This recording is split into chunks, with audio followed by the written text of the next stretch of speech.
In this voyage of meditation, triangle mountains look like pyramids. We're buried under recent eruptions. We're to protect our sacred planet for the evolution, and we're coming universal to free the people. We're bringing all beings that are known to a universal level.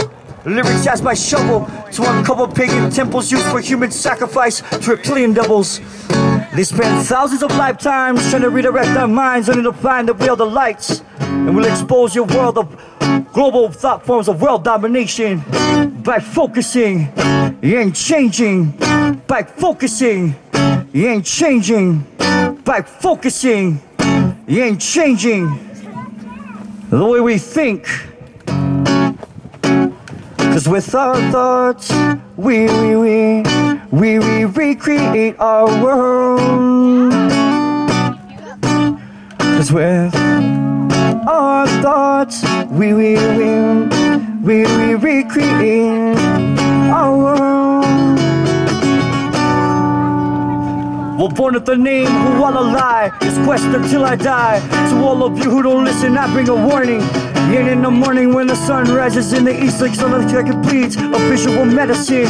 Yeah, we're musicians together with families. We're in America, this reality is fantasy. But you and me, we have a universal purpose. We share with the whole world the art of transmutation. This can be achieved inside the meditation. A one-point focus to enhance visualizations. And if I don't succeed on my quest, at least this will be left in the hearts of all people. This can be achieved inside the meditation. A one-point focus to enhance visualizations. And if I don't succeed on my quest, at least this will be left in the hearts of all people. Cause with our thoughts, we recreate our world. Cause with our thoughts, we recreate our world.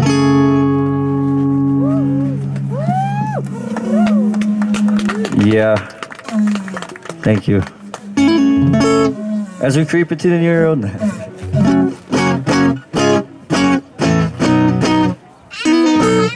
This is something I wake up and ask myself every day. I wrote a song about it. Want to hear? Here goes. What are the generations really lost? Will they pay for what they've done? We're on their way to meet their maker. Are you ready to face reflections? Are you proud of what you've done? What are the generations really lost? Will they pay for what they've done? We're on their way to meet their maker. Are you ready to face reflections? Are you proud of what you've done? All of those generations really lost. Will they pay for what they've done? We're on their way to meet their maker. Are you ready to face reflections? Are you proud of what you've done? What are the generations really lost? Will they pay for what they've done? We're on their way to meet their maker.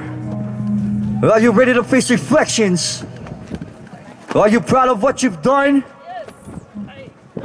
Well, I grew up in the homestead, home of indigenous witnesses of domestic violence, governmental experiments on Hawaiians, nuclear testing on sacred islands. Can't you feel the minds of the children? Manufactured consent has got you in the head to work for feds. Propaganda for the army of the dead, cause the TV was on. Everybody want McDonald's cause the TV was on. Everybody started shopping cause the TV was on. Everybody want pharmaceuticals cause the TV was on. Cause the TV was on. Cause the TV was on.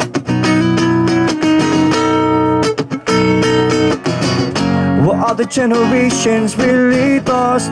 Will they pay for what they've done? We're on their way to meet their maker. Are you ready to face reflections? Are you proud of what you've done? What are the generations really lost? Will they pay for what they've done? We're on their way to meet their maker. Are you ready to face reflections?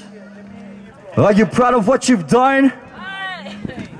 Fed up and sick of your lies. People die for wrong reasons because you're controlling the time. You're controlling the mind. You're controlling the lies. The third eye this time doesn't realize that they fill your food with pesticides. No joke, Monsanto's tries to control our food, genetically modified to copyright me and you because the TV was on. Everybody started fighting because the TV was on. Everybody started warring because the TV was on. Everybody voted for Obama because your TV was on. Because your TV was on. Because your TV was on.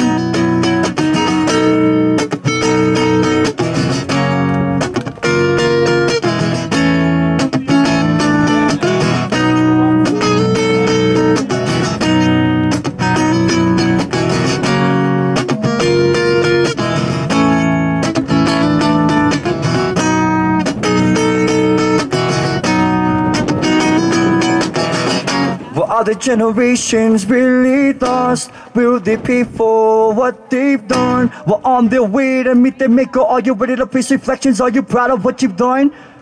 What are the generations really lost? Will they pay for what they've done? We're on their way to meet their maker. Are you ready to face reflections? Are you proud of what you've done? What are the generations really lost? Will they pay for what they've done? We're on their way to meet their maker. Are you ready to face reflections? Are you proud of what you've done? What are the generations really lost? Will they pay for what they've done? We're on their way to meet their maker. Are you ready to face reflections? Are you proud of what you've done? Alright, I'm gonna play one more song and then I'm gonna go and be a janitor. That's my role here.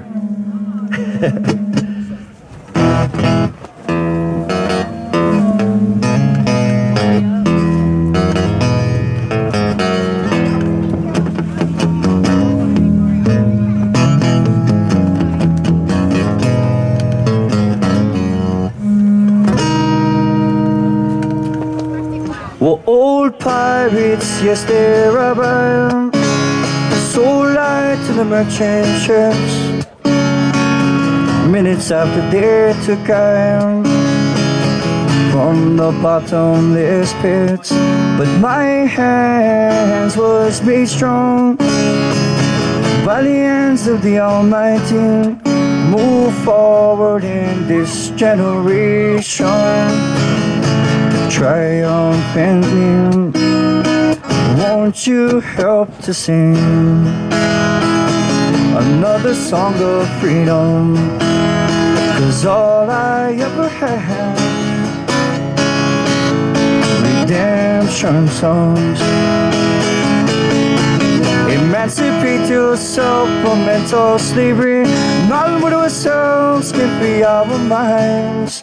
Have no fear for atomic energy, 'cause none of them can stop the time.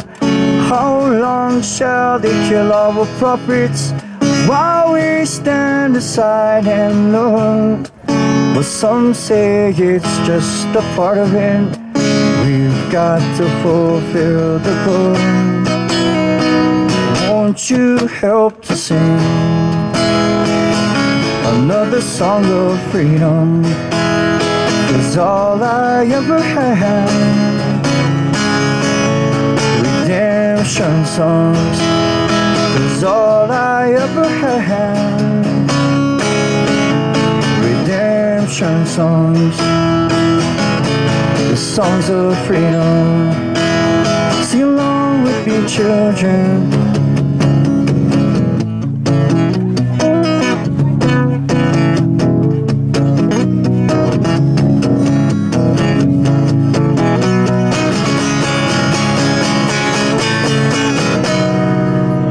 Emancipate yourself from mental slavery. None but ourselves can free our minds. Have no fear for atomic energy, 'cause none of them can stop the time. How long shall they kill our prophets while we stand aside and look? But some say it's just a part of it. We've got to fulfill the book. Won't you help to sing another song of freedom?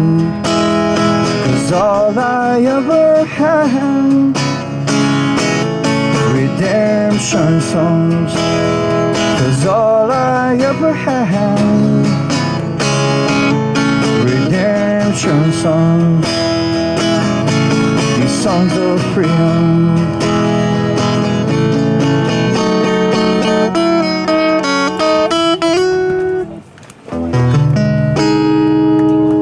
All right, y'all have a good night.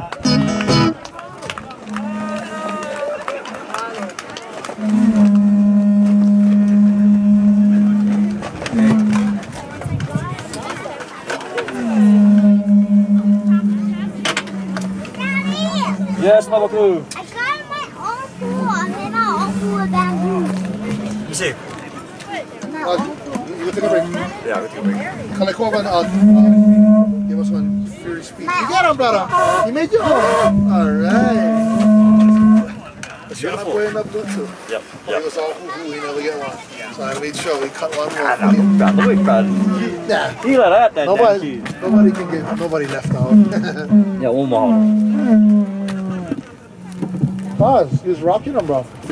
Sounds good. I want to have sex with that kid. Awesome.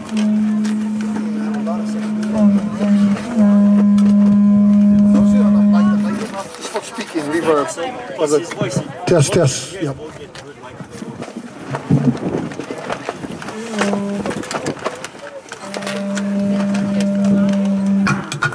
Oops.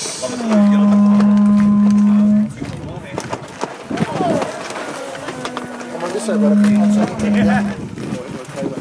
You know what? Oh, kaua. You ready? Want to recap it or no?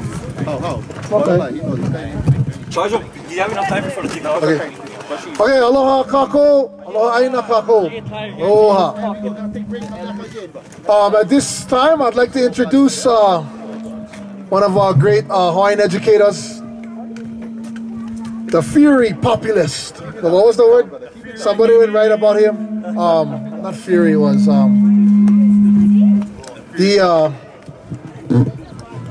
something Fury Populist speaker, Kalekoa Ka'eo. Well, Kalekoa is going to come and talk to us about liberating education. Yeah, education through liberation. Mahalo, Kalekoa. Firebrand. That's what it was. Firebrand populist. Somebody wrote an article. They referred to him as the Firebrand populist. I like it.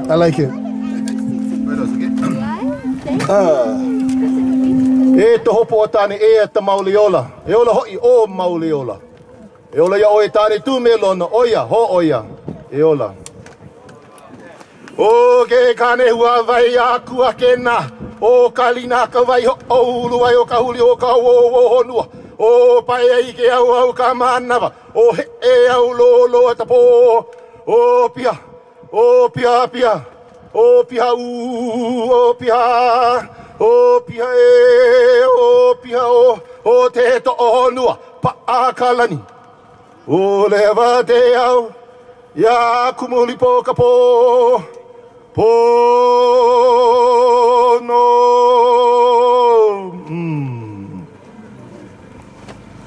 E ala wa malama wa ele kana kailuna wa kaya ka wa kaula ka wa kali.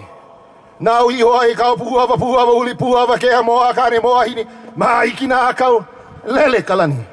O au ke liu e aka. O ke aka no ia mai taiti tu a taiti moe. Mai taiti tapa tapu a kane. E ia mai ka puli ka wai ha ke akua. Ya nai ya oi te atua. E ola no e ola a mama ua no. Velina me ke aloha, ano ai kākou ke ia la, aloha. A uau nei o Kalekoa Ka'eo, e keke papa no hoi ke ia, no ka moko puni o Maui a ka malala walu. Nui no hoi kou, mahale ka poi nāne ho kele nei, I ke hoola ana, ko kākou poi lahui, ka lahui kanaka. Mahalo ia o ko apau, lana kila ma, ka okahi ma, me ka poi apau, ka poi nāne en, noho mai nei ma kea, ke aina, ke wahi kapu. Ko kākou hoi ana. Ka ewe o ka aina, ka iwi kua mo'o. No leila, ua pāka nao I kou pi ana, ke la puli ako nei. Kou launa pu ana, me o kou apau. Ko kākou poe hoa, poe lahu I kanaka, pela pu me ka poe aloha aina. Ka poe aloha aina o ia io. Aloha aina o ia io.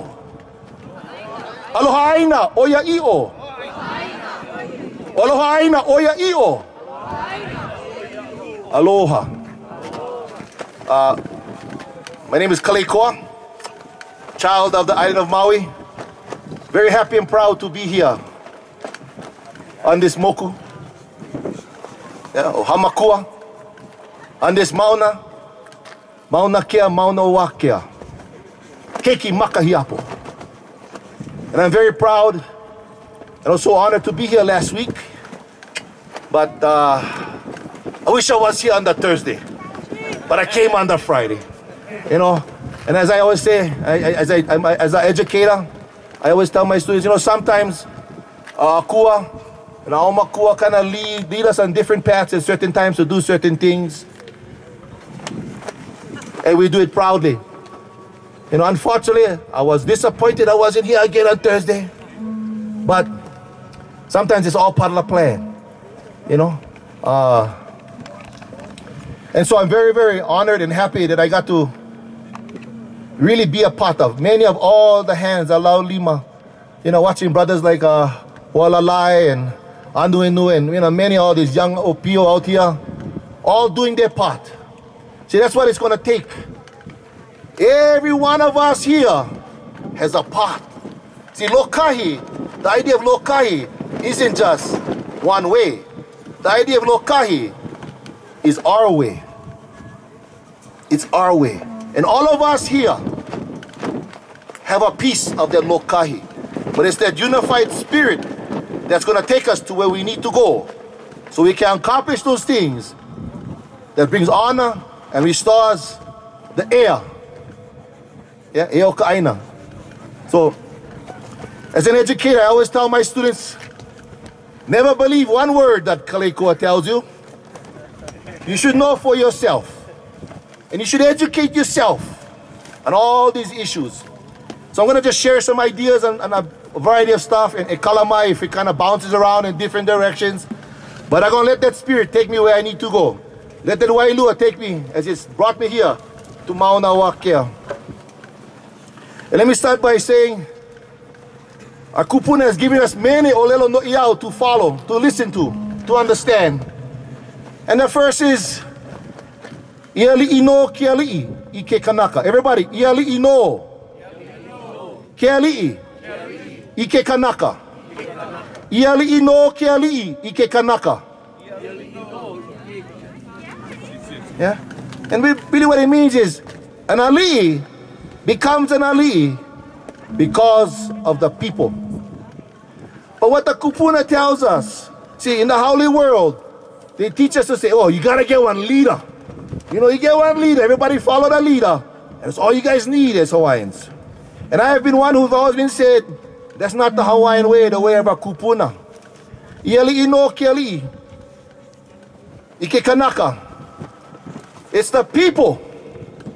It's the people, the power of the people that bring forth our politics. So it's not whether or not we get one ali'i. The question is, as the people, as a Kanaka, what are you doing to serve the people? See, the answer is for us to serve our people. Whether it's to teach our young the Olelo Makuahine, whether it's to teach our young the traditions of old, or to teach our people how to farm and to feed ourselves, or teach our people to have respect for our sacred places, or teach our people how to be healthy. Service to our people is the key to our liberation as a people. Yeah? Working for the benefit of our people is the key for a betterment of a tomorrow for all peoples. So why are we here? But to serve.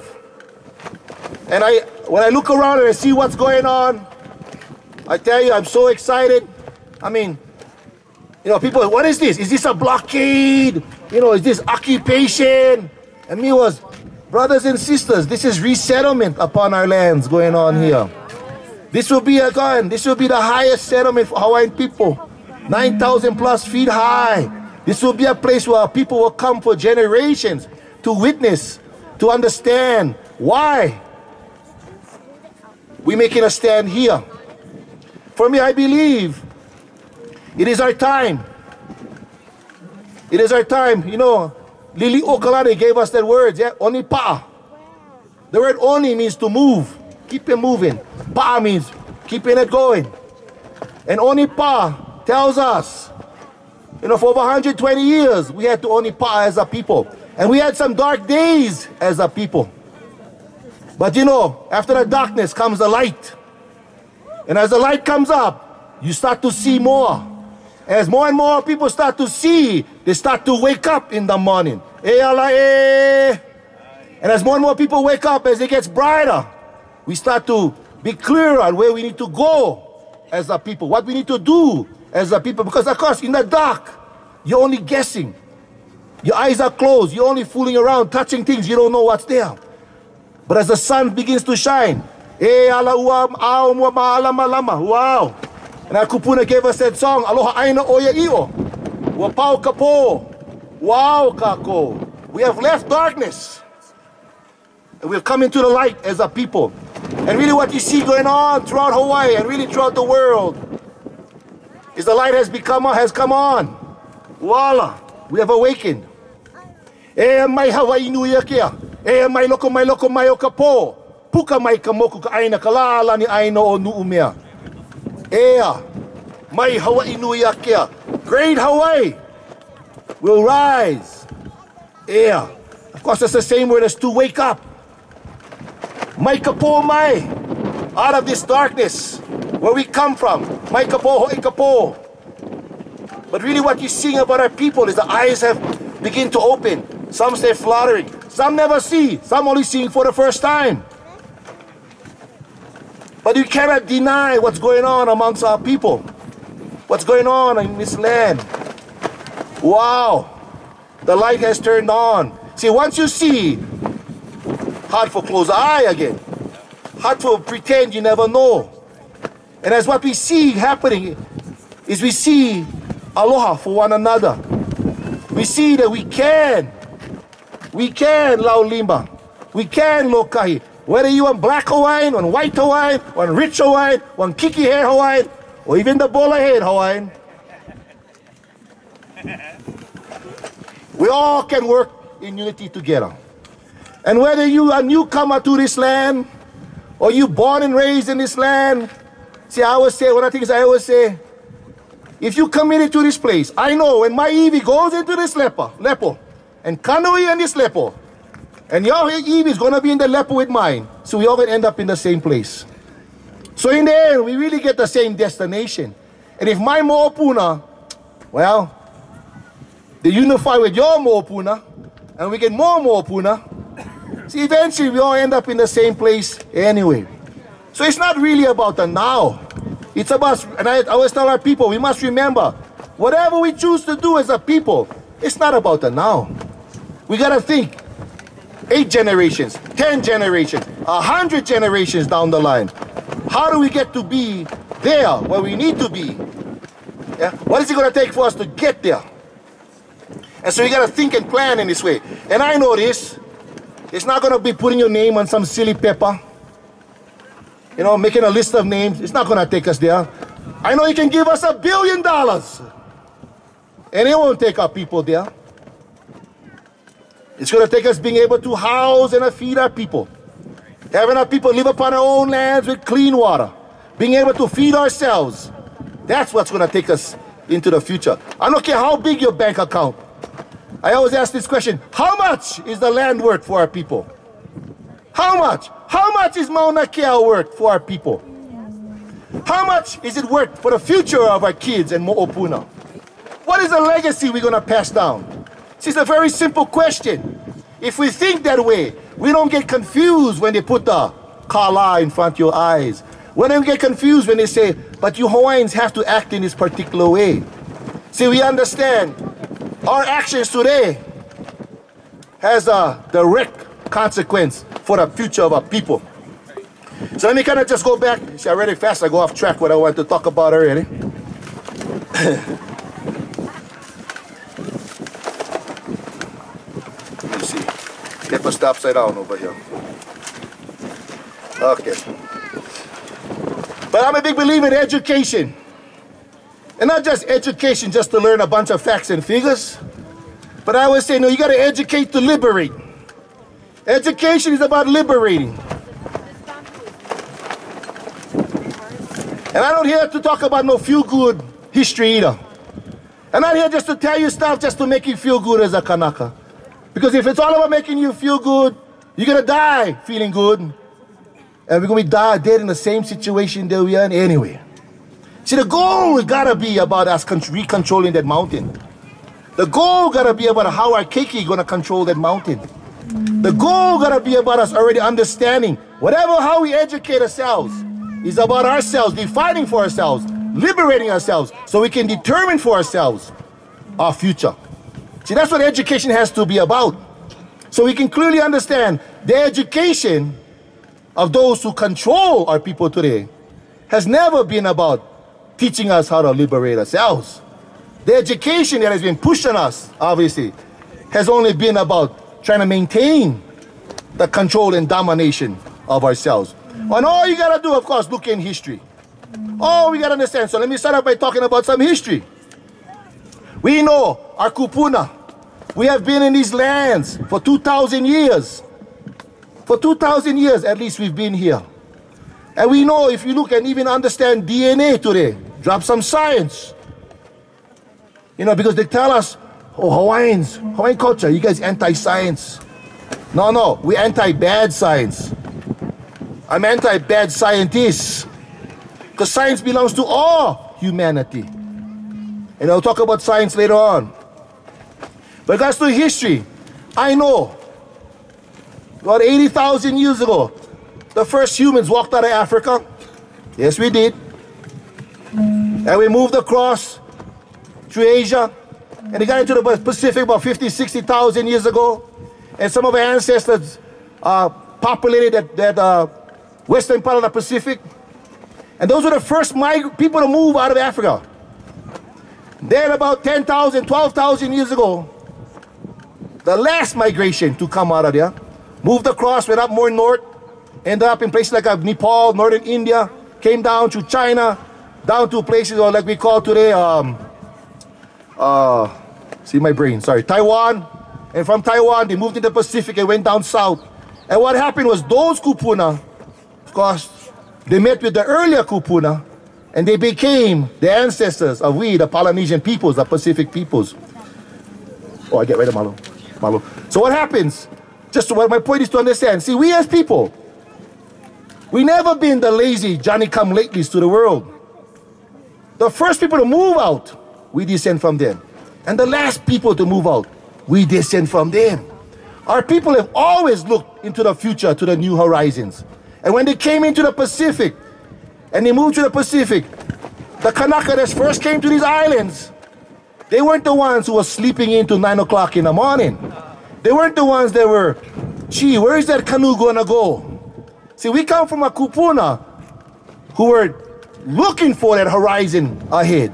We come from kupuna who wanted a better life ahead. We come from kupuna who was always looking for a better way. See, that's why they ended up here. The most remote place in the world, our people ended up here. Now, what's so fantastic about this place too? Hawaii is one of the most incredible landscapes. You know, if you look at all the different kinds of landscapes you find all over the world, you know, alpine, you get low dry forests, you get rainforests, you get, and virtually all the kind of landscapes you find all over the world, you find in the Hawaiian Islands, I think except for two. Tundra, I think it's something else, I forget already. But what's interesting about our kupuna, see, unlike many other peoples, when they adapted to their environment, they adapted to our environment. So they adapted to a particular kind of environment. Yeah, maybe grasslands, maybe up in the mountain slopes, maybe near an ocean area. But our kupuna, when they came to Hawaii, they were able to adapt to a place where you can be at the top of a mountain with snow 13,000 feet high, drop down into a rainforest valley, and maybe even make it down to a dry land forest all in one day. The next day you may be at the ocean, you may be out in a deep ocean. See, the point I'm trying to make is we come from people who naturally adapt to some of the most diverse conditions. So that's why our people, when it comes to diversity, we are diverse. Anybody who plant kalo, you know, the way people plant kalo in Waipio Valley ain't the same how they do it in Kenai or Kahakoloa or in Kau or in dryland areas. See, that's the genius of our people. We don't only get one way. We can do it all kind of ways. Yeah? And if you were to study history, you realize there's not too much people in the world have that kind of history. And it goes back to a famous words I was once talking with Mama Hale, one of my great kupuna I was able to spend some time with. And I remember watching Mama Hale, we were watching these two Hawaiians kind of arguing some politics. And she tells me, you see, Kalekwa, that's why our people is so smart. We're not sheep. And what she was trying to say is our people, our wisdom is the fact that we don't all think alike, that we think in different ways. But what unites us is that spirit of unity as a people. So whether you come from Waipio, or Keanai, or Kahakoloa, or Hilo, or Kona, or Kohala, or Hanalei, or Kaho'olawe perhaps, we all the same people. But our experiences are very different. See, that's the intelligence. So what does that did for our people? It made us become very innovative. And all you gotta look at our sciences. We're just bringing water and engineering feats to create our lo'i, to our Hawaii systems. We're just creating what today they call aquaculture practices with our various fish ponds, or horticultural practices, today they call organic farming. These were things that were all known and practiced by our kupuna. You know, liho liho, of course he has his famous words. Navai ho'i e ole, ke akamai. O ko o umau kupuna. He ala I ma'i ka hele ia e. Oh, he ala I ma'i e o umau kupuna. Yeah? Who can deny the genius of my, who can deny what I know?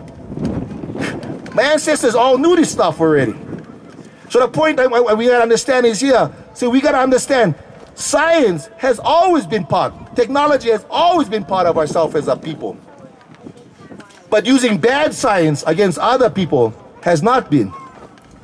Let's look at the history of science. You know, on Haleakala, I was involved in a struggle that's still going on with the ATST. That's the solar telescope. They're getting being constructed right now on Haleakala. And I mahalo this struggle, which has kind of reignited the Maui gang in regards to that struggle. And the very first day I met one of the main people from the National Science Foundation. And I sat across him, and I looked at him directly, and I said, as a Hawaiian, can you tell me why this solar telescope is so important? What is the humanity? The great Mahatma Gandhi, he has those, what he called the 7 sins. And one of the 7 sins is the idea that science without humanity is a sin. Science without humanity is a sin. So I asked this person, Craig Foltz is his name, Craig Foltz, National Science Foundation. I said to him, can you tell me what is this great humanity? What is the humanity of this telescope? And he looked me directly in my eye and he said, just pure selfish research. Wow. Oh, I almost wanted to reach across and, give him the Three Stooges poking eye or something. Kapu aloha, kapu aloha. But, to me, he was telling me this. I was giving him the way to tell me somehow his desecration and his dehumanization of me as a person on this planet was going to bring some kind of important scientific research. But instead, all he could tell me was pure, selfish research. And for me, it made it really clear. Many of these scientists, they don't see us as humans. We gotta understand this. They really see us as less than human. They don't believe that we have a right to determine for ourselves as Hawaiians, oiwi of this land, what is sacred and what isn't. They don't believe that we have a right to say that this mauna belongs to our people. They don't believe, in fact, that this day was going to come. And for me, I refuse to have them define for us our future. I refuse to have people like Craig Foltz determine for us what you can or cannot do upon that mountain. See, one of the things about science, and going back to that question, that Gandhi question about humanity, See, I know in our culture, life is the most sacred thing. Life is the most sacred thing. You know, in the story of Kamehameha, the battle of Kaleleiki, right? This is when Kamehameha is the one, in Puna, he jumps off the canoe, he's chasing a fisherman down in Puna. Right? And Kaleleiki turns around and he whacks him with a paddle. Kamehameha drops on the ground, right? His leg gets stuck. And while Kamehameha is down and he's pretty much, almost lifeless, but he can kind of hear. And the story goes, the fisherman is going to hit him on the head again. He's going to kill Kamehameha. The other fisherman stops him and says, hey, wakapu kiola yakane. Wakapu kiola yakane, which means, brother, you don't go kill this guy. Life is sacred to Kane. In other words, we don't just take life. Life is something sacred. So for me, when I asked that question to that scientist, when I was asking him, what is that humanity? As a Hawaiian, if you tell me you're going to work to save 1 million lives up there, I can suffer. I'll take that pain because I know that's my humanity, as the Kanaka is to save lives. I can handle. But when you tell me pure selfish research, or you can tell me, well, in order so you can bring tourists up and down the mountain all day, so you can have a nice fancy gift shop on the side. See, that's not for humanity. That's just to fatten your pocket and enlarge your ego.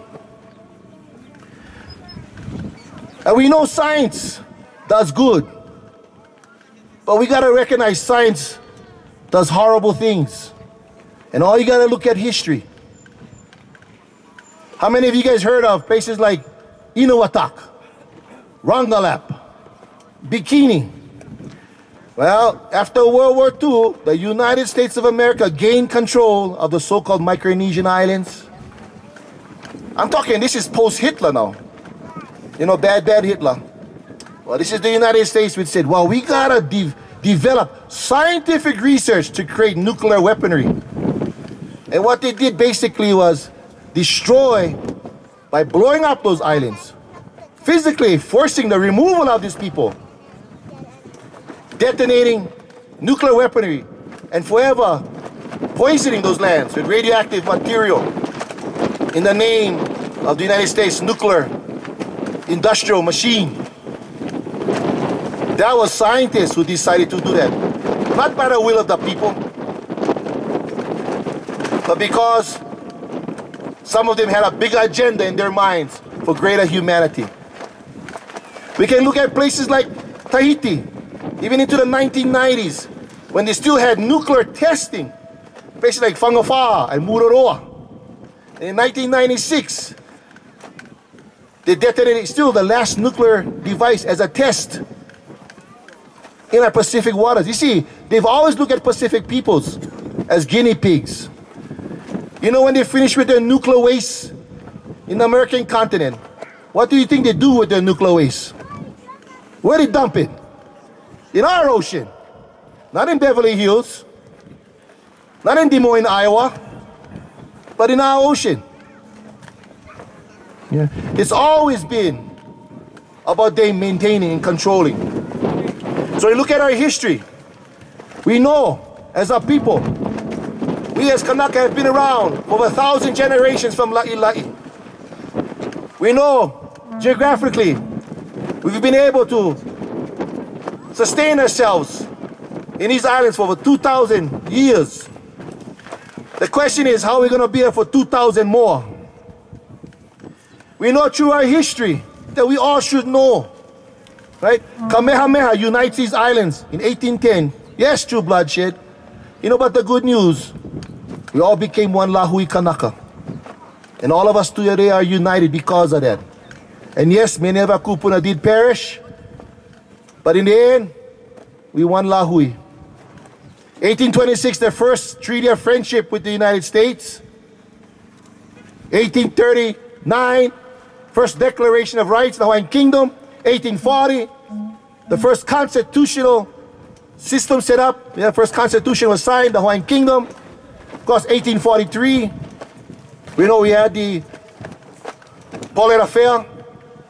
But of course, the most important date we all should know, November 28, 1843, La Ku'okua, when the Hawaiian Kingdom was recognized officially as an independent sovereign nation state.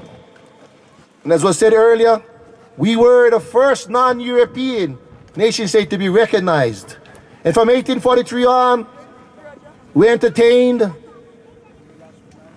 as much as 80 to 90 legations and diplomats around the world, and dozens of treaties with many of the powers to be of the world, including 5 treaties themselves with the United States. And during the Hawaiian Kingdom era, we had compulsory education, one of the first countries to have compulsory education, where education was for everybody and not just for the select few. We had Queen's Hospital set up to have health care for who? Everybody, especially for the poor. See, so this question of health care and education, we way in advance of those kinds of things. As Brother Andre was talking about technology, you know, that kind of foolishness, they kind of try to portray Hawaiians as being backwards, really is based upon people who have no idea of our history and our place in this world. Now, unfortunately, in 1893, the U.S. Marines made their move, landed, and forced our Queen Liliuokalani to yield her executive authority to who? To the United States again, not to the provisional government. 1893, they actually tried to pass the first treaty of annexation, and it's pulled by President Cleveland, who actually calls the affair in Hawaii by the United States, quote, an act of war. And that's the American president's own words. 1895, quickly the provisional government, 1894, they become the Republic of Hawaii. 1895, one of the first things they do is to ban the use of Hawaiian language in the schools. How come? Because Hawaiian sounded silly? How come? Because they understood the greatest weapon, as Stephen Biko from South Africa says, the greatest weapon of the oppressed, the greatest weapon of the oppressor are the minds of the oppressed. The greatest weapon of the oppressor are the minds of the oppressed. And the best way to control a people is through the educational system. And if you take away their native language, you take away their cultural identity. You take away their cultural identity, you take away their right to understand themselves in this world. You take away their humanity. You take away their ability to defend themselves and see themselves as human beings in this world. See, this was done on purpose. Education was used against our people to deny our people a sense of self-identity. I mean, even the great George Helms said, far worse than losing land is losing your identity, your history, your language. See, that's the pole. And our kupuna, we survived. That's the point. You know, Brother Skippy has those famous words. Them got democracy, we got survive. See, we on this path of survival. The question is, how do we survive for, again, 8 generations, 40 generations, 100 generations?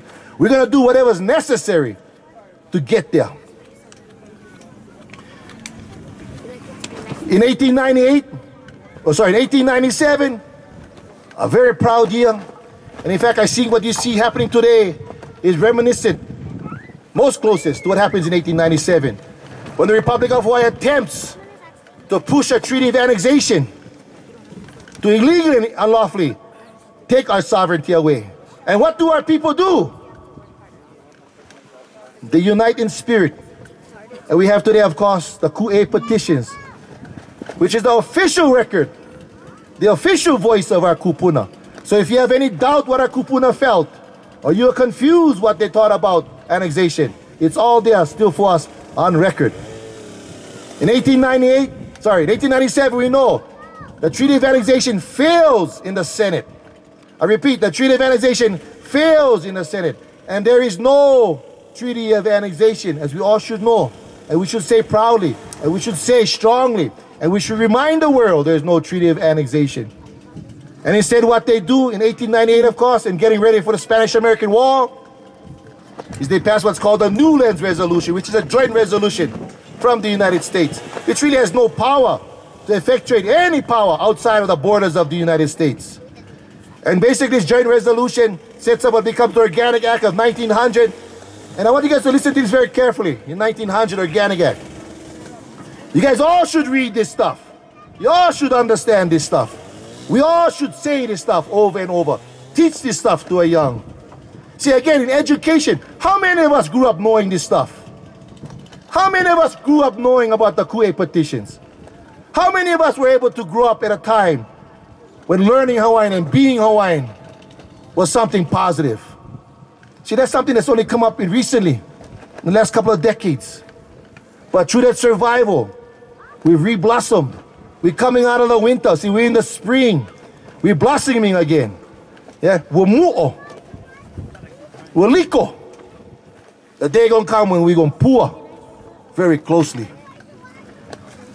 And in 1900 Organic Act, there's two things basically. It says, number one, it says, all land belonging to the Republic of Hawaii is now ceded to the United States. What's problematic with that right there? Well, what the hell land did the Republic of Hawaii get?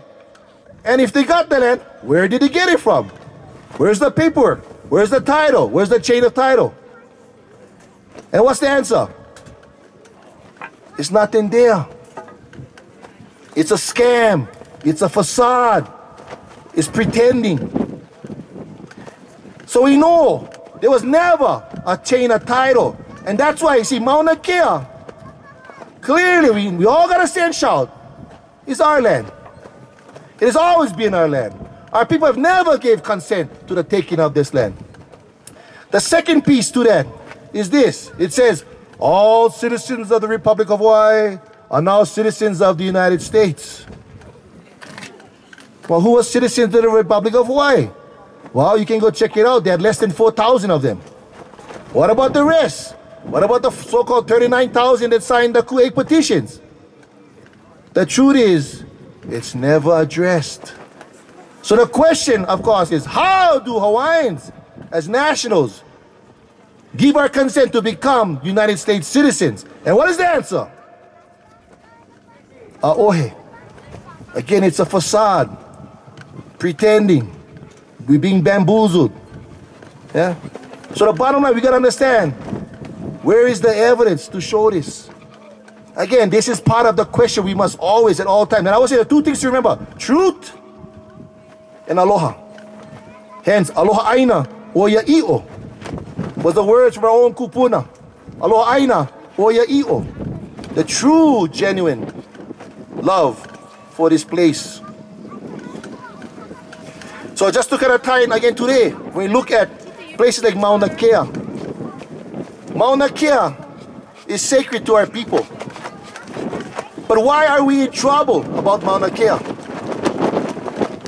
The bottom line is it's not that we don't know it's sacred.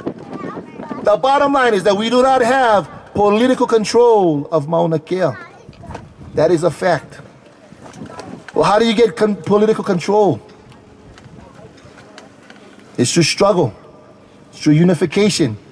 It's through making that step forward and saying no more. See, the thing about today, as we open our eyes and we start to see and we start to speak this language, we start to clearly define what a condition is.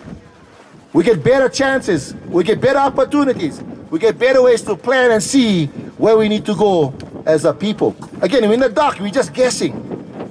But once you start to see and you start to have the right context, the right evidence, the right understanding, your analysis provides you a correct understanding of what we need to do, where we need to go. See, the thing to understand is those in power will never give us what is ours.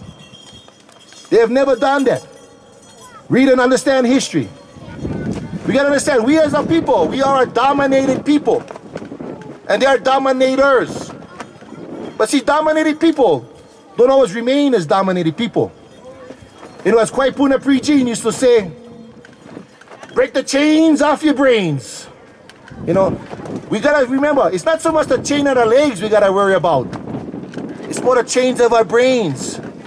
You know, we gotta recognize our situation. We gotta understand that once we understand where we are, who we are as a people, there really is no stopping us where we need to go. There really nobody can prevent us from going where we need to go but ourselves. Yeah? Hegemony is this process in which through education, they teach us through this domination to somehow believe, first of all, their history is our history. How many of you think Uncle Sam is your uncle? How about George Washington, the father of your country? How about who discovered Hawaii? Captain Cook. But see, all these fallacies are the kinds of things they teach many of us in school. But today, as we open our eyes and we start to see, we know the truth. You know, as that great radical said, then you shall know the truth, and the truth shall set you free. Yeah? Then you shall know the truth, and the truth shall set you free. So you look about what's happening here to me. The key element is for us to always speak the truth. The key element for us is to understand, as the other Olelo No'eau from our kupuna said, E ike ka hoa kanaka o kipa hewa ke aloha I ka ilio. E ike I ka hoa kanaka o kipa hewa ke aloha I ka ilio. That we must see each other first as hoa kanaka. We are brothers and sisters. We are united as one here, lest we waste our love on the dog. See, the most important element is we gotta have faith and trust and belief in us. We don't have to prove anything to them. We don't have to prove anything to tell them that the mountain is sacred. We don't have to prove anything to tell them that that's our mountain. We don't have to prove anything to tell us that we know who we are as nationals in this land. See, the game is that somehow we believed for far too long, somehow if we just show them the right pepper, they're going to believe. But you see, that's the problem. It's really not about showing them the right pepper. See, it's really about us understanding this here in the Na'au. As our kupuna said, Na'awau. Here. Because once we understand it here, it don't matter what they think. It don't matter what they say. It don't matter what they threaten. Because once we understand it's here, and it goes on to the next generation and the next generation, so we're going to be here for a long time. Nothing that we have to do to prove to them that we are human beings. Don't we have a language? Do we not have a history? Do we not have a genealogy to its place? Do we not have a mountain to revere? Do we not know what is right or wrong? Why then do we somehow believe we have to prove unto those who want to control and dominate us that we are humans? See again, we are humans because we see each other as fellow human beings, and that's all we need. We have to see ourselves first. We got nothing to prove to them. It's not like they're gods upon this earth. It's not like they're holy. It's not like they have any morals over us. And all you got to do is understand their own history across the United States, where they murdered, as I said, they shit and pissed upon native peoples. That is the creation of the United States, where millions of American Indians were perished and killed, and genocide was put upon that land. And we look to them somehow that they're going to have moral judgment over us. Who are they to tell us that we are human beings? What sense of morality do they have to show us that somehow they have? We have to plead to them somehow, believe that we just gotta prove to them that we are. See again, that's to me, that's part of the lie, that's part of the scam, that's part of the forgery, that's part of leading us the path. Because you know, as I always say, if you look at history, you understand what happened in 1893, what happens in 1898, 1900. 1959 was all part of a scam and a lie. And who are they to have any kind of judgment over us? So when they say on the TV news, well, the courts determined, and the hearing officer determined, and the Supreme Court determined, the hell what they determine, that's what I say. They have no power. You know, they may have the power of the gun over our people, and that is true. But they have no authority over us. They have no morals over us. They have nothing that can shackle us. As long as our hearts and minds are pure, we can do whatever is necessary to take us where we need to go. See, that's the thing we got to remember. The power is with us. The power of this place inspires all of us. Kamano ka aina, kamano ke kanaka. And that we can never forget. And that we need to spread. You see, these criminals, as I always say, how do criminals behave? Like criminals.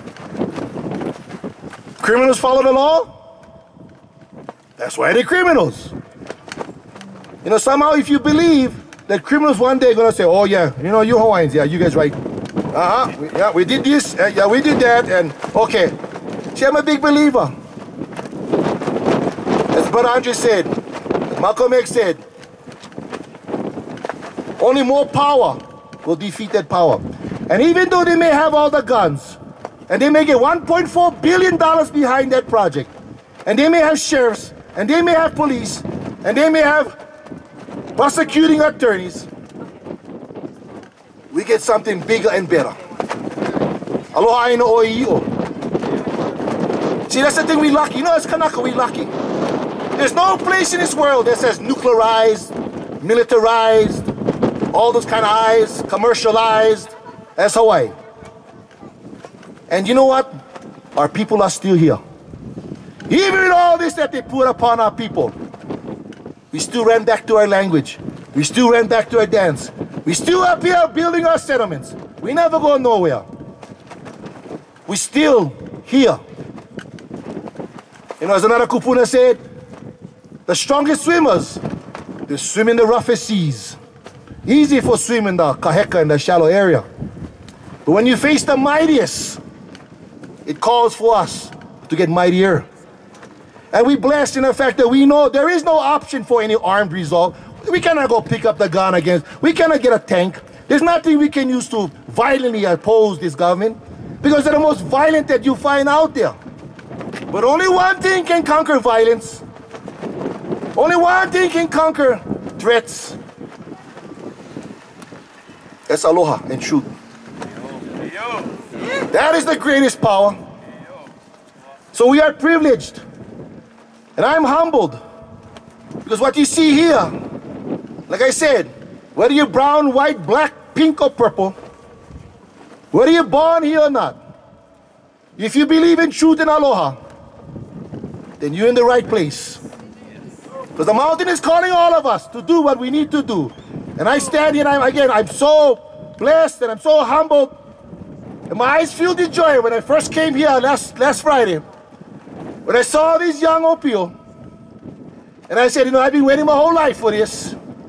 And I see the power of this place. Kamano ki aina. Ai kamano ke kanaka. And we will be free. And as I always say, Brother Kaukai, he knows I always say this, if that's the best they get, we already get them licked. Mahalo.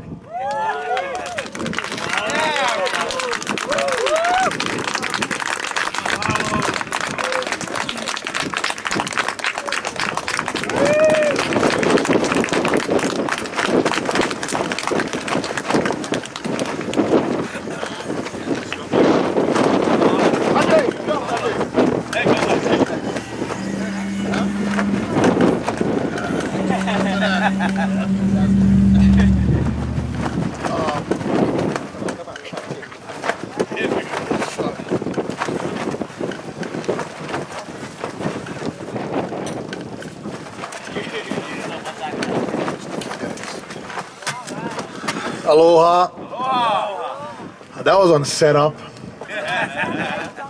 I should have went first. I'm not going to take as much time because I don't have as much to say. I wish I did. But mahalo to Kalekoa, and I always acknowledge Kalekoa as one of my primary teachers. When I first met Kalekoa, I'll tell you guys this story. Because we talk about, for me, the kind of work that I do, the organizing, is really revolves around, it's around sovereignty, but not about sovereignty in a sense of who get one plan, who get the pathway to sovereignty and all that.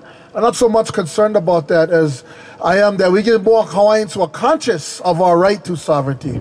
So the work that I'm interested in doing is raising consciousness. Yeah, creating this critical mass that we have, that we see here. And we need these kinds of uprisings everywhere. We heard yesterday at Iolani Palace, 3,000 Hawaiians marched. And they marched right down the middle of King Street and they blocked the traffic. They never have permit, nothing. They said fill them up, and it was for Mauna Kea, yeah. So that kind of consciousness we need to spread, go viral across the Pai'aina. So that's what I'm interested in. How do we wake our people up, yeah? Because as Malcolm X says, that's the most difficult thing to do is wake up the masses. But when you do wake them up, that's when you get action. So that's for me. I've been strategizing for this day, like for the past 15 years. And I'm just really happy to see that it happened. It blossomed out of the people, out of the Aina, yeah, for this critical mass, and it's spreading. What I really want to talk about and just share some ideas that we talk about back on Oahu. We have a group called Mana, Movement for Aloha no Ka'aina, and it's just a few of us friends who got together to clarify our politics. And I just realized I went off on a big tangent because I was going to tell you about when I first met Kalekoa. So let me go back to that. When I first met Kalekoa, as we talk about critical consciousness, we were co-workers. We worked in the same office, the Kaho'olawe Island Reserve Commission, and we were in a way blessed to be a part of that during that time, to be able to spend as much time as we did on Kaho'olawe and to cross paths with so many different Hawaiian cultural leaders, political leaders, activists. And during that time, I was working on Kaho'olawe just a little bit before Kalekoa came. And I remember when he came and he set up shop in his office, and he started posting all these pictures on the wall, all these political pictures, man. And there was one right in the middle, and there was the picture of his cross, with a black man hanging from the cross with dreadlocks. And I was kind of intrigued by that because, to be honest, I had never seen anything like that before. So I said, wow, who's that? Kaleko, who's that? And he told me, you don't know who's that? Try to look good. So I look, I don't know, who's that? Bob Marley. I went, no, look good. He told me, look good. So I look in, Peter Tosh. Nope. So finally I got up maybe Mumia Abu Jamal. He was the one that was at the, at that time at Free Mumia, that movement. And finally Kalekoa told me, look, bro, colonized. That's Jesus. What, you thought he was white? And in that moment, I realized that through propaganda, through media, going back hundreds of years, right, that we actually have been socialized into thinking that this figure of Jesus is a white man. And for me, it was just a critical moment in my time to challenge my own chains on my brains and how my thinking had been unconsciously framed towards a certain perspective. And from that point on, I've always been a follower of Kalekoa, Black Jesus. Just joking. But so what I want to share with you today is some of the work that we do, and also looking at how we consciously incorporate our culture, our cultural concepts and themes and imagery, symbolism, spirituality, religion into resistance, yeah, and how we can make that become very powerful for us. As Kalekoa says, any act of culture in occupied Hawaii is an act of resistance, is a political act, yeah. So some of the things I was sharing earlier was the whole purpose of having the Pu'ohe workshop was to create more pu, yeah. So as we resist, when and if the opposition comes, we're meeting them in a way that is on our terms, in a way that demonstrates our values and demonstrates our identity. So we meet them with 1,000 pus, yeah. We meet them with oli, with pule, yeah, collectively, and through that unity, that lokahi that Kalekoa talks about, we build that synergy, yeah. And for me, what I look at oftentimes is tactics. How can we be real tactical? Yeah, understanding the difference between strategy and tactics, yeah. Strategy is the long-term plan.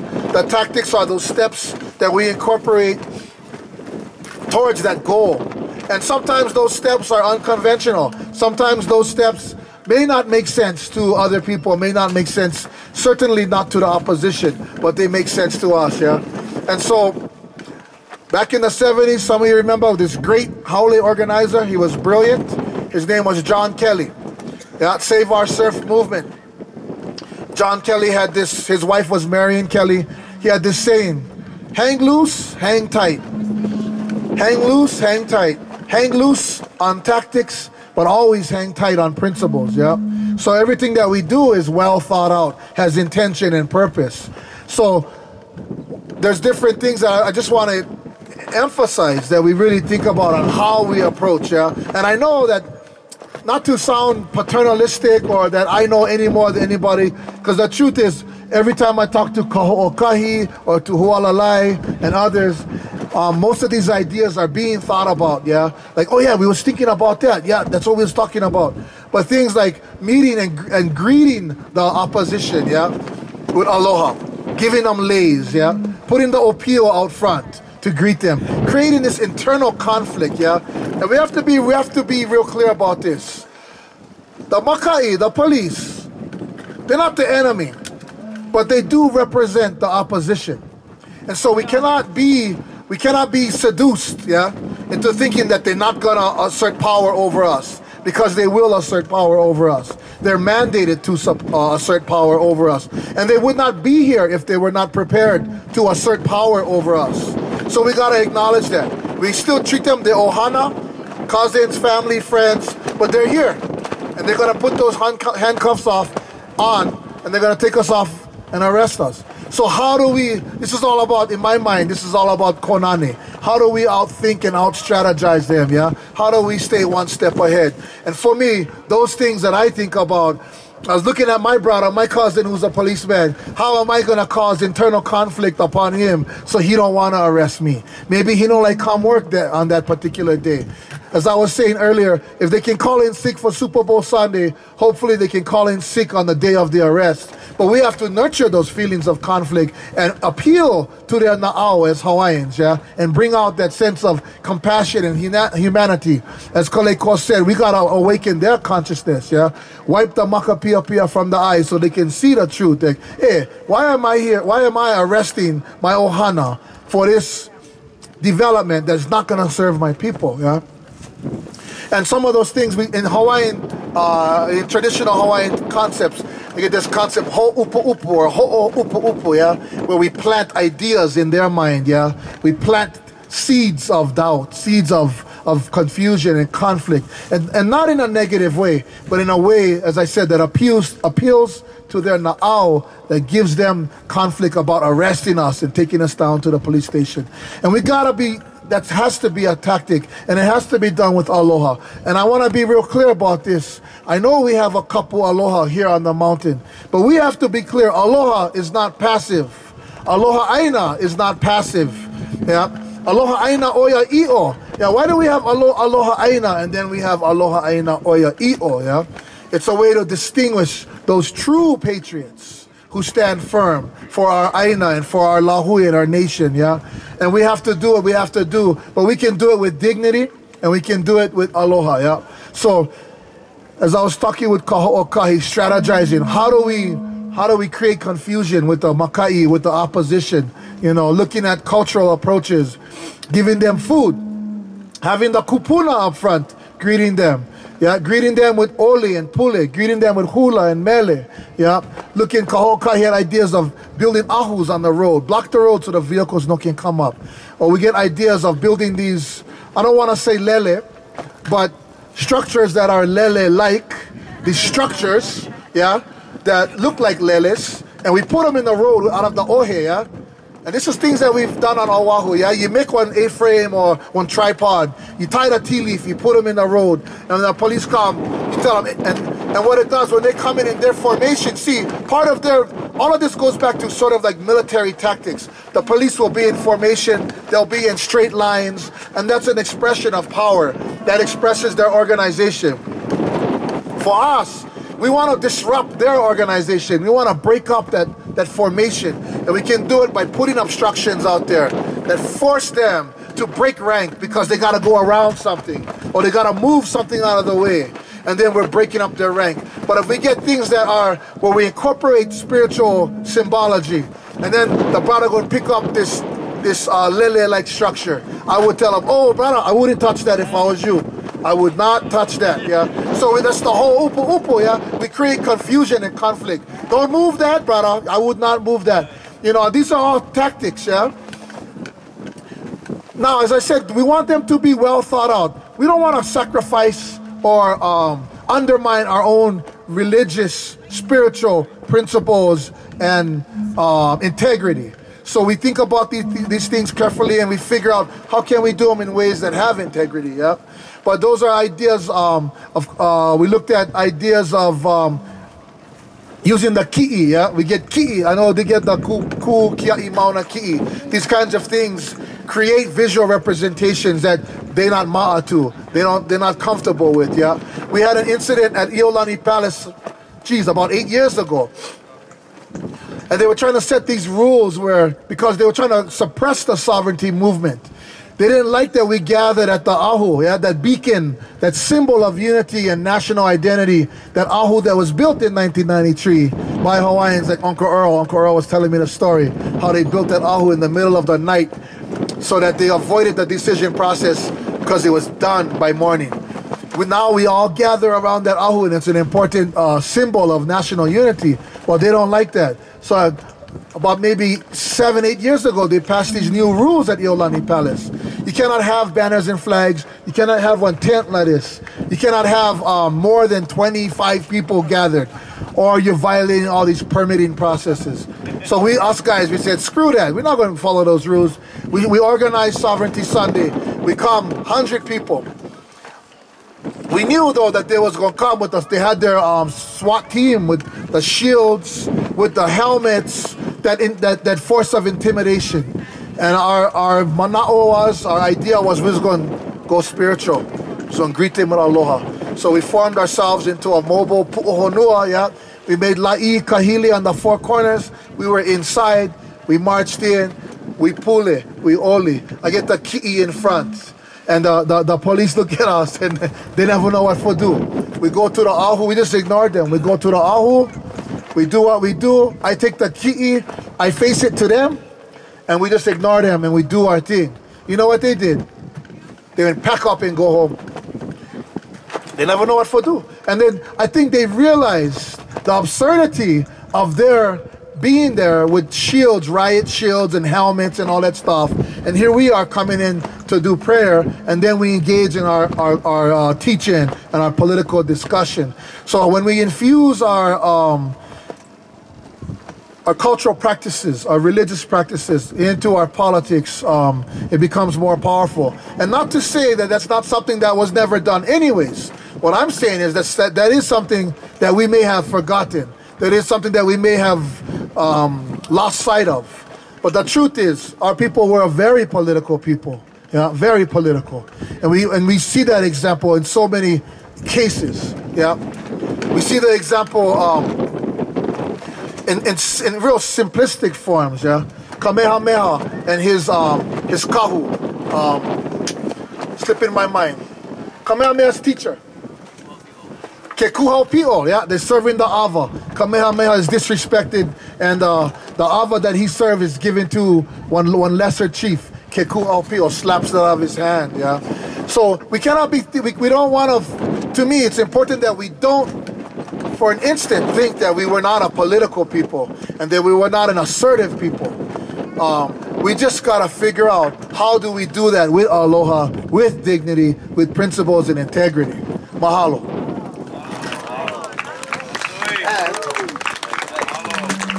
You want to do a little talk on the tie-in? Okay. If you guys don't mind, we got one more short talk. This is my wahine, Camille Kalama. She's one of our very few Native Hawaiian attorneys who actually fight for strictly Hawaiian rights. She works for Native Hawaiian Legal Corporation, and she works on EV, land, water, you name it. But when it comes to Hawaiian land issues, not just because she's my wahine, but I would say she's an expert because of the amount of time that she puts into these cases. But she wanted to share with us some of the connections, understanding the political connections, the big picture of the relationship between Mauna Kea, Pohakuloa, East Maui, and all these other land struggles, and how they're all symptoms of the state. So, Camille. Aloha. Now I feel set up. No. I'm going to follow these two guys. I'd rather go behind and help out from the back. But just today, I mean, everybody here, you guys are here because your consciousness is already there. You folks, I know everybody who's here has a purpose. And so I guess what I want to share is coming from my experience. I am an attorney for my day job, but that's my day job. First and foremost, I'm a Kanaka. And we met, actually, Andre and I met at a vigil opposing the Striker Brigade over 10 years ago, I think so. And so for me, if there ever comes a time where activism is limited by law or my work as an attorney, then I'm an activist first, you know. That's what I support. But I think it's important because, like Kaleakoa said, I think like Andre said, the power is truly in the people. And it's just us believing that that's important. Because there are laws for days, you know. We can get confused the more we think about all the laws out there and what they really say right now. Right now, those laws protect us. Right now, those laws protect our lands. But are our lands protected? Are our people protected? No, because somebody's enforcing those laws, right? Behind every law, there's enforcement by HPD, by DoCare, by the court, by the government agencies. And so everything comes back to the people. Laws are about people. People make them, people change them, people ignore them, people apply them when it works for them. And for us, it's a tactic, you know? It's important. It was important for me to go and find out, to go to law school, to understand what's being done, to understand what they're trying to tell us, you know, when they try to confuse us and tell us, oh, there's no more legal barriers to this telescope. That's not true. Right now there's an ongoing court case on appeal, and that's happening down there. That's one legal hurdle. The other legal hurdle is that these are trust lands. There are laws that protect the trust lands. There are laws that protect the sanctity of those lands. They're just not being applied. And we see that time and again. And so in all these struggles, what we got to remember is that when we get into the struggle, when we get into the battle, whether it's in the legal arena, whether it's outside of that it's not just winning that we're thinking about. Of course, everybody wants to win. But it's what you're there for, right? Like they said, you're there for aloha aina, oya i'o. We're there for the truth and justice. And as long as we are there for that purpose, the outcome will be good.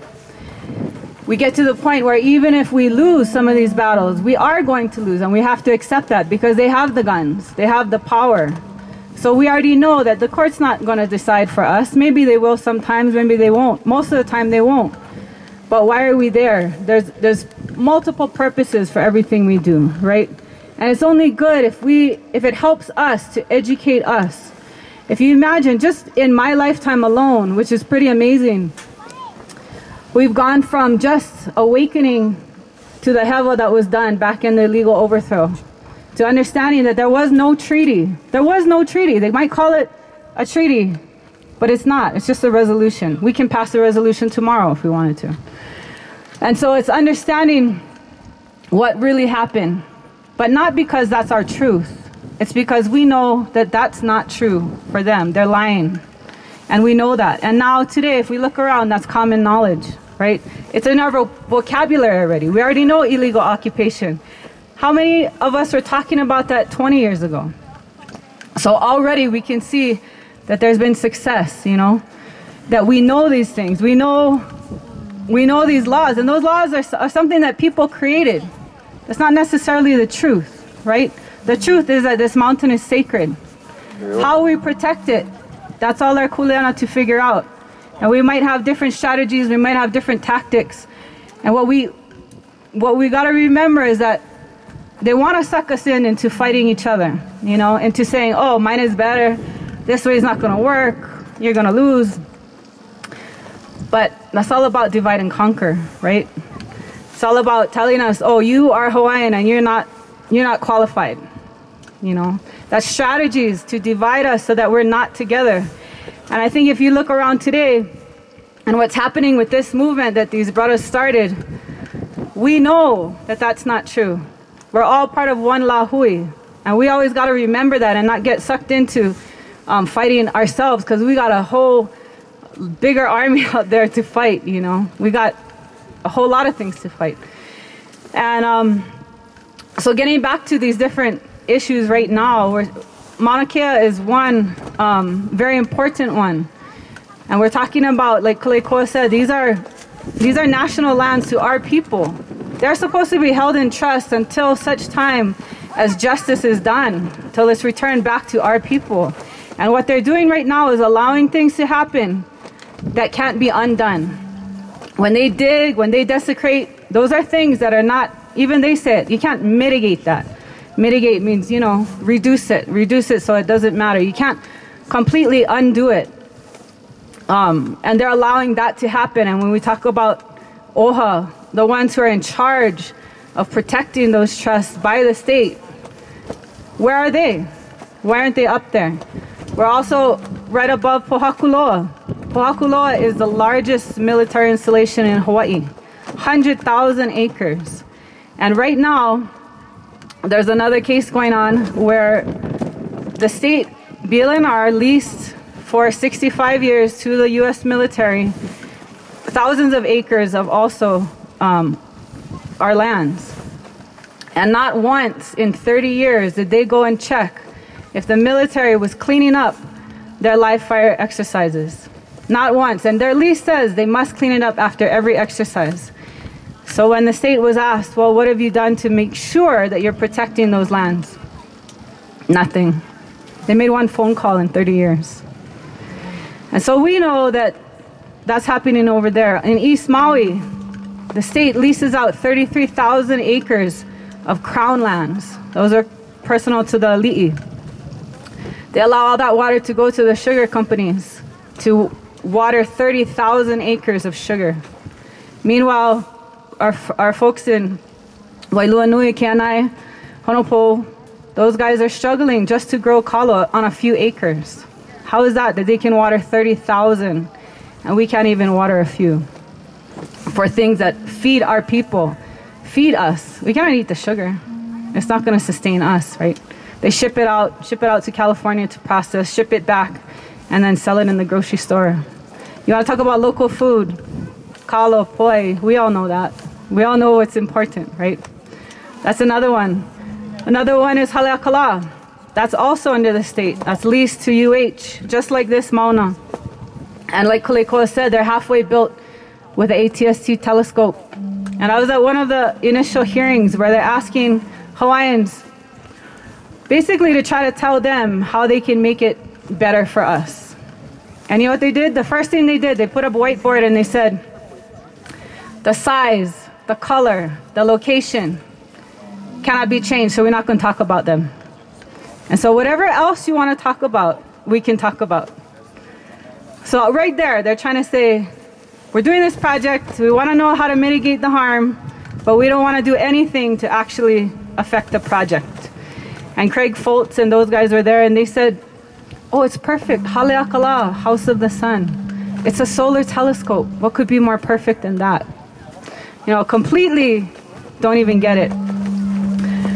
But our people there, they didn't listen. They said, you don't want to talk about the size. We want to talk about the size. The size is a problem. Being here is a problem. They call it Science City right now up there because there's so many telescopes. And they try to say, well, it's already disturbed. There's other sites. There's former telescopes. Some of them are coming down. There's remnants that are over 50 years old of a telescope that now they call historic property, so it's got to be protected. It's an old telescope. What about the Mauna? You know, but that's the kind of things that's happening. So they're here.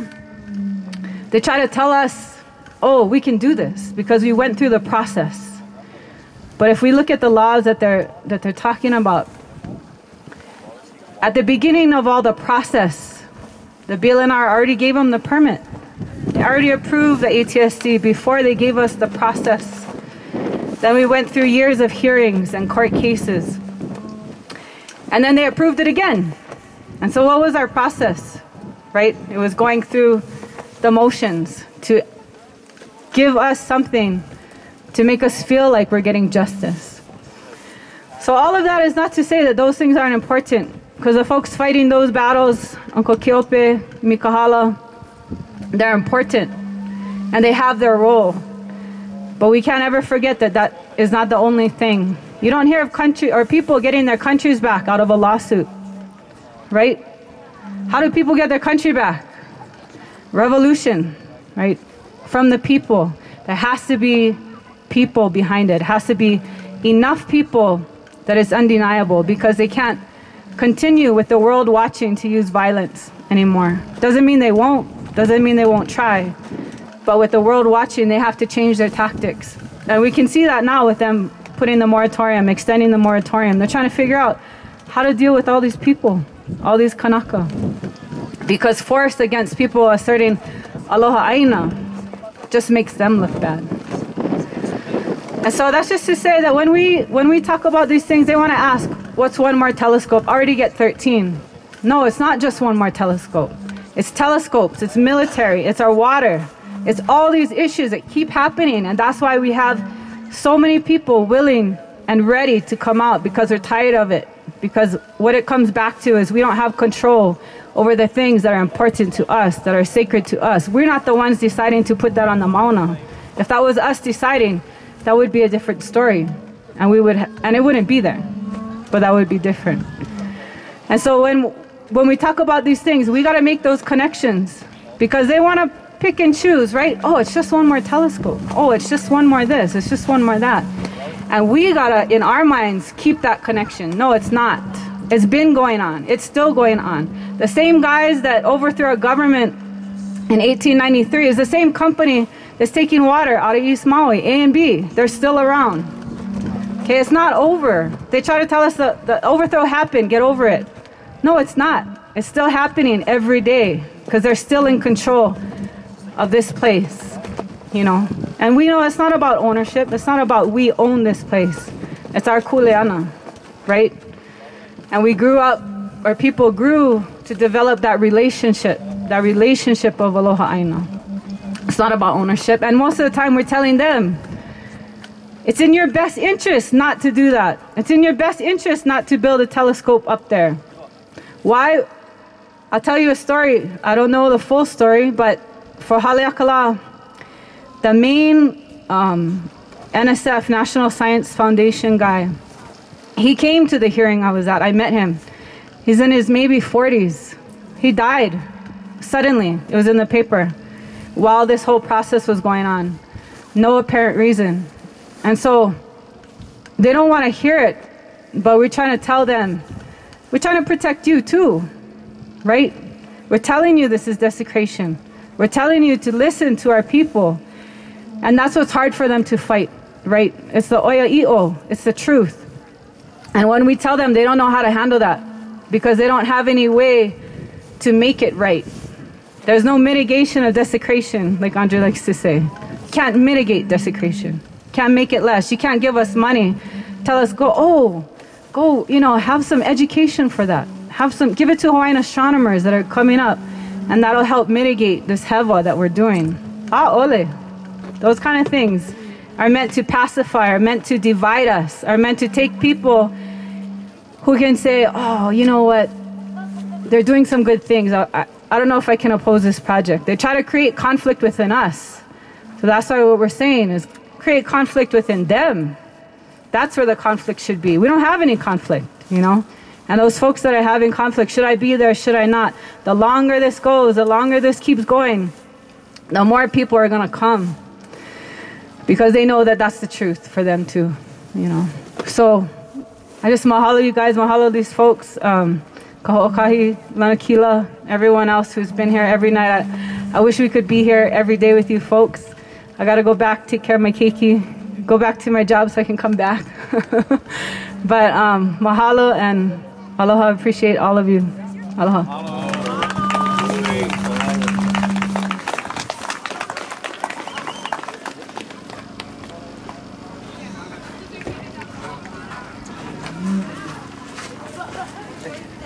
While we have these people here, because again, they're coming from Maui and Oahu, going off island, so they're gonna leave tomorrow morning and tomorrow afternoon.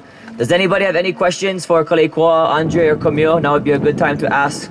It's only 1:20, so we get choke time. If anybody has any questions, we can ask it. We can bring them back over here on the mic. They can explain and they can go off on those stuff. So if anybody has any mana'o, any questions, please go right ahead.